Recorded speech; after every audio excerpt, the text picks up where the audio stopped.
নমস্কার বন্ধুরা, আপনারা সবাই কেমন আছেন? আমি ভালো আছি, আশা করি আপনারাও ভালো আছেন। চলুন আজ আপনাদের সঙ্গে একটা নতুন রেসিপি শেয়ার করি। আশা করছি রেসিপিটা আপনাদের ভালো লাগবে। রেসিপি শুরুর আগে যারা আমার চ্যানেলকে এখনও সাবস্ক্রাইব করেননি তারা প্লিজ আমার চ্যানেলকে সাবস্ক্রাইব করে দিন।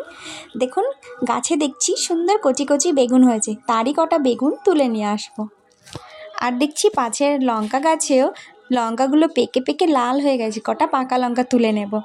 সামনের নিচু জমিটায় দেখছি কতগুলো কচু হয়েছে, কচুর পাতাগুলো কিন্তু খুব সুন্দর বেড়েছে। কচু পাতা খেতে আমার কিন্তু খুব ভালো লাগে, কটা কচু পাতা তুলে নেব। বেগুনগুলোকে ধুয়ে পরিষ্কার করে নেব। অন্যদিকে একটু মশলা করে নেব, কটা রসুন, শুকনো লঙ্কা দেব, তার মধ্যে কটা জিরে, একটু পেঁয়াজ কুচি দিয়ে পেস্ট বানিয়ে নেব। অন্যদিকে বেগুনগুলোকে সরু করে কেটে নিয়েছি, তার মধ্যে এক টুকরো মাছ দিয়ে দিচ্ছি, তার মধ্যে দিয়ে দিচ্ছি লবণ, হলুদের গুঁড়ো, বাটা মশলাটা, আর দেব সর্ষের তেল দিয়ে হাত দিয়ে খুব ভালো করে সুন্দর করে মেখে নেব।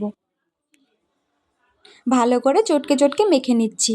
অন্যদিকে কড়াইতে দেব দুই থেকে তিনটে কচু পাতা দিয়ে তারপর যে মাখানো মিশ্রণটা সেটা কচু পাতার ওপর খুব সুন্দর করে দিয়ে দেব।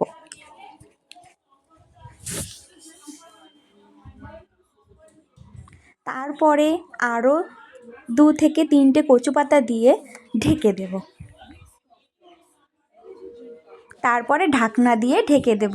গ্যাসটা কিন্তু লো ফ্লেমে রাখবেন, অবশ্যই এটা অনেকক্ষণ সময় নিয়ে ধীরে ধীরে হবে। দেখুন আস্তে আস্তে আমাদের কচু পাতায় পাতুরিটা কিন্তু ধীরে ধীরে হচ্ছে। আপনাদের কিন্তু হাতে একটুখানি সময় নিয়েই পাতুরিটা করতে হবে। এটা কিন্তু খেতে খুবই সুস্বাদু হয়। আপনারা বাড়িতে অবশ্যই এই নতুন রেসিপিটা ট্রাই করে দেখবেন। আপনারা যে কোনো মাছ দিতেও পারেন, আপনাদের যদি ভালো না লাগে মাছ নাও দিতে পারেন। আপনাদের যেমনভাবে পছন্দ তেমনভাবে বানিয়ে খেতে পারেন, কিন্তু বাড়িতে একবার অবশ্যই ট্রাই করে দেখবেন। দেখবেন আপনাদের খুব ভালো লাগবে। গরম গরম ভাতের সঙ্গে পরিবেশন করুন। আর যে কচু পাতাটা না, যখন আপনি মুখে দেবেন তখন খুব অসাধারণ লাগে খেতে।